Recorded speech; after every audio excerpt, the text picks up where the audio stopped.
Praise the Lord. The best wishes to you and your family members in the name of God. దేవుని నామమునకు మహిమ కలుగును గాక. దేవుని నామం పేరిట మీకును మీ కుటుంబ సభ్యులందరికీ శుభాభివందనములు. ఈరోజు దేవుని వాగ్దానం, టుడే గాడ్స్ ప్రామిస్, మీరును సమస్త ప్రవర్తన యందు పరిశుద్ధులై ఉండుడి. 1వ పేతురు రాసిన పత్రిక 1వ అధ్యాయం 16వ వచనం. Be holy in your all conduct. The book of 1 Peter chapter 1 verses 16.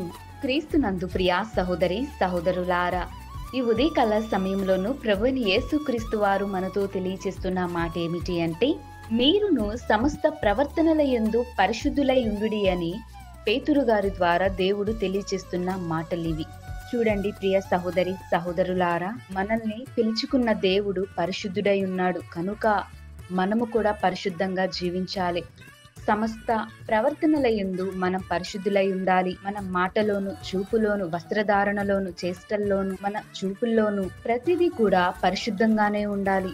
నీతిగాను యథార్థంగా జీవించాలి. ఎందుకంటే దేవుడు మనలను తన రక్తము చేత మనలను కడుగుకొని ఉన్నాడు, రక్షించుకున్నాడు కనుక మనము దేవుని సొత్తు. కొందరైతే వారి జీవితాలలో నెమ్మది లేని వారిగా, పరిశుద్ధత లేని వారిగా జీవిస్తారు, పాపము కలిగి ఉంటారు. అలాంటివన్నీ కలిగి ఉండకూడదండి. ఎవరూ కూడా మంచి లక్షణాలను కలిగి దేవుని యొక్క పరిశుద్ధతతో, దేవుని యొక్క పరిశుద్ధ ఆత్మతో మనం నింపబడిన వారుగా ఉండాలి. ఆత్మీయతలో ఎదుగుదల పొందుకోవాలి.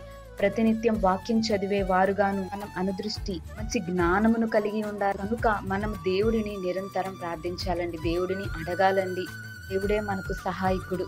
ఈ లోకంలో మనుషులను అడిగితే సహాయం చేస్తారు కానీ మరలా చేయరు. కానీ దేవుడు మనలను ఎన్నుకున్నాడు. నిజమైన దేవుడు సమస్త విధములైన వాటన్నిటి మీద దేవుడే అధికారి అయి ఉన్నాడు గనుక మనము దేవుని యందు విశ్వాసమును కనపరిచే వారుగాను, దేవుని యొక్క ఆలయంలోను మనం పరిశుద్ధంగా జీవించాలి. దేవునిలో ఎటువంటి పాపము లేదండి. ఆయన నీతిమంతుడు, సత్యవంతుడు, యథార్థవంతుడు గనుక పరిశుద్ధుడు. మంచివారిగా జీవిస్తూ ఇతరులకు మేలు చేసే వ్యక్తిగాను, పరిశుద్ధంగా మాట్లాడే విషయాలలోనూ, యథార్థంగా జీవించే విషయాలలో కూడా ఆయనే సహాయం చేస్తాడు.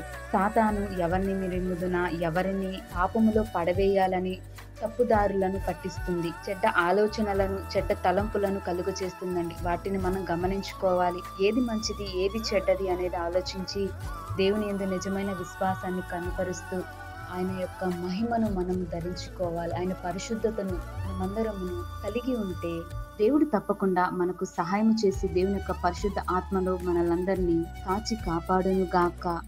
ప్రార్థన. మహాపరిశుద్ధుడా, జీవము గల తండ్రి, నీకు వందనములు, స్తోత్రములు ప్రభువా.